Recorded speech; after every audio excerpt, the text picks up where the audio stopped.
ये निर्देशांक भूमिति एक्सरसाइज 5.2 का क्वेश्चन नंबर 5वां है। क्वेश्चन नंबर 5वें में दिया है कि बिंदु P है, एक बिंदु P है, ठीक है, जो ए बी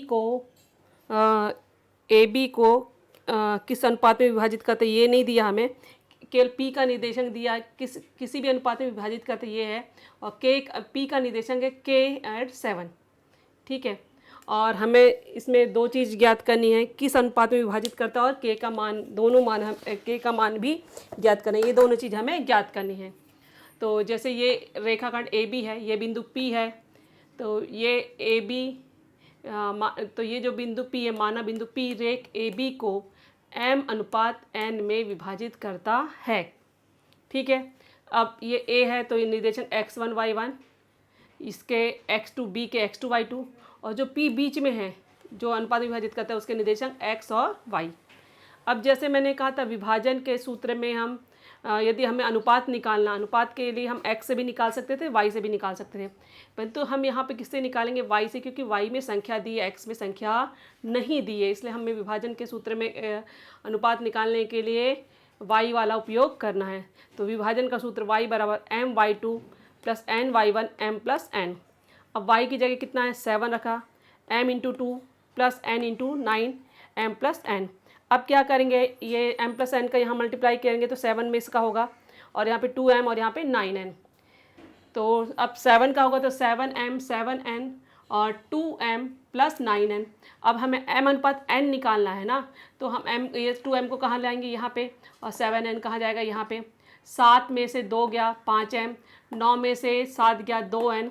अब m/n यानी n को कहाँ लाना है, नीचे, तो 5 कहाँ जाएगा, ये, तो m/n मिलेगा 2:5। अब बिंदु P रेख AB को 2:5 में विभाजित करता है, तो ये हमें अभी इसका अनुपात मिल गया। अब हमें किसका निर्देशांक निकालना था, K का मान निकालना, K यानी x निर्देशांक हमें निकालना है, तो हम पुनः विभाजन के सूत्र का उपयोग करेंगे।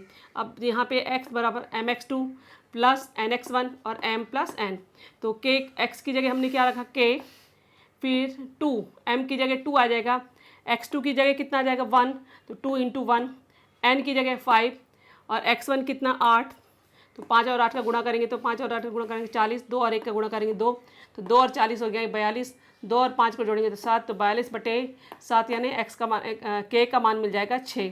फिर इसके दोनों आंसर लिखेंगे कि बिंदु P रेख AB को 2:5 में विभाजित करता, और दूसरे में आएगा K का मान 6 है। अब मैं आपको क्वेश्चन नंबर 6वां बता रही हूँ। 6वें में आपको दिया गया है कि क्वेश्चन रीड करके बता देती, 22, 20 और 0 और 16 को जोड़ने वाले रेखाखंड के मध्य बिंदु के निर्देशांक ज्ञात कीजिए। तो मान लीजिए ये मैंने एक आकृति बनाई है, रेखाखंड AB है, रेखाखंड AB का मध्य बिंदु है P, और इस P के निर्देशांक ज्ञात करने हैं। तो यहाँ पे हमें लिखना पड़ेगा कि माना रेखाखंड या रेख AB, रेख भी लिख सकते हैं, रेख AB का मध्य बिंदु P है। अब इस P के निर्देशांक हमें निकालने हैं।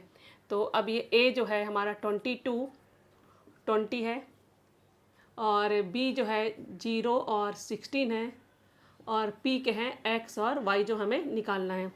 तो इसको हम पहले जो लिख देंगे,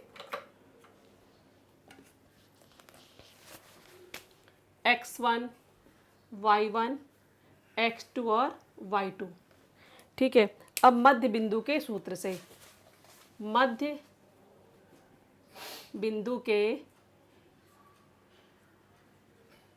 सूत्र से, तो मध्य बिंदु के सूत्र से x बराबर क्या होता है, x1 + x2/2, साथ साथ में आप y का भी निकाल लीजिएगा तो अच्छा रहेगा।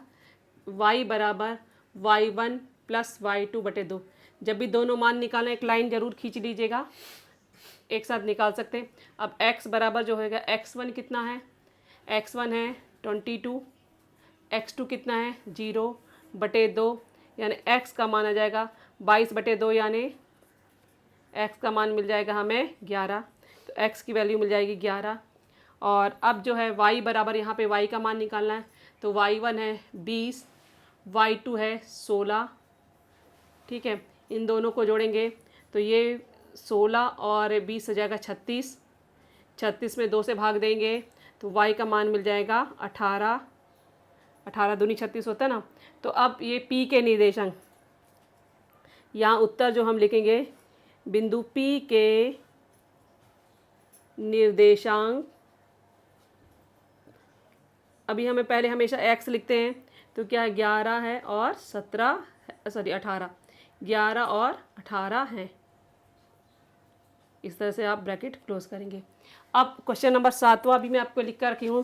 क्वेश्चन नंबर 7वें में त्रिभुज के केंद्रों के निर्देशांक ज्ञात करना है। आपका जो बिंदु दिए गए ऋण 7 और 6, 2 और -2 और 8 और 5 है। जैसे मैंने कहा था क्वेश्चन में आप हमेशा ध्यान रखना कि आपका ये कोई भी निर्देशांक के निशान लिखने में गलती ना हो जाए, क्योंकि हम उतारते उतारते गलतियाँ करें, इसलिए रीचेक जरूर करिएगा। अब जैसे मैंने कहा कि हमें इसमें केंद्रों के निर्देशांक ज्ञात करना, तो मान लीजिए कि माना ये किसको दिखाते हैं, माना ये बिंदु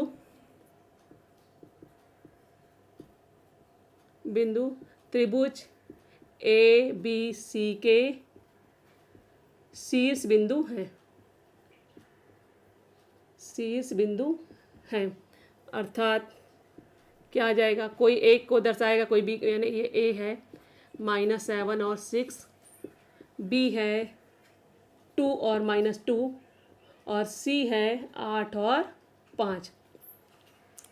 और इस त्रिभुज का केंद्र क्या है, केंद्र क्या है इस त्रिभुज का केंद्र,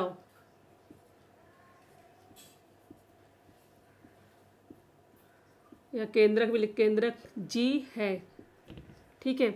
अब क्या करना, हमें निर्देशांक ज्ञात करने हैं। तो अभी ये हो जाएगा, मान लीजिए x1, y1, x2, y2 और x3 और y3, और ये G है। G के निर्देशांक क्या होंगे, G के निर्देशांक हमने मान लिया x और y, निर्देशांक x और y है। तो अब सूत्र से क्या, सूत्र जो होता है केंद्रक के सूत्र से, केंद्रक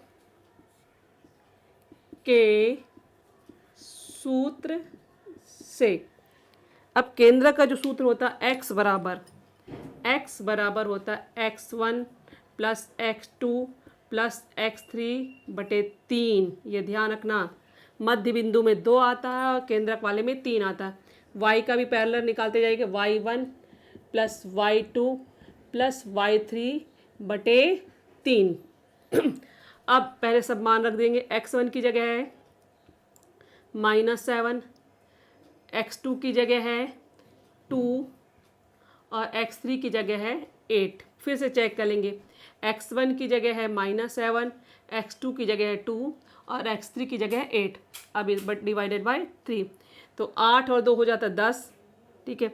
10 में से 7 गया, बचेगा 3, ठीक है। अच्छे से जान, 8 और 2 10, 10 में से 7 गया 3, यानी यहाँ पे जो हमें मान मिलेगा 3/3, यानी x का मान मिल जाएगा 3/3 का मतलब हो जाएगा x का मान मिलेगा 1।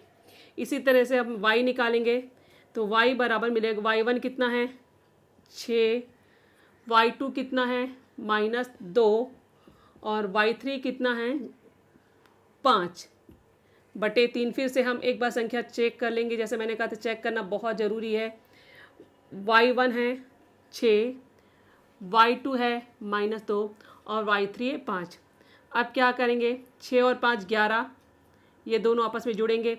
11 में से 2 गया, कितनी बचेगी संख्या, बचेगी संख्या 9, तो 9/3, तो y का मान मिल जाएगा, फिर 3 के पहाड़े में आ जाएगा 3, तो y का मान मिल जाएगा 3। तो केंद्रक के निर्देशांक, केंद्रक के निर्देशांक, तो केंद्रक के निर्देशांक, ठीक है। तो केंद्रक के निर्देशांक जो हमें मिल जाएंगे वो हो जाएगा 1 और 3 है। तो थैंक यू बच्चों।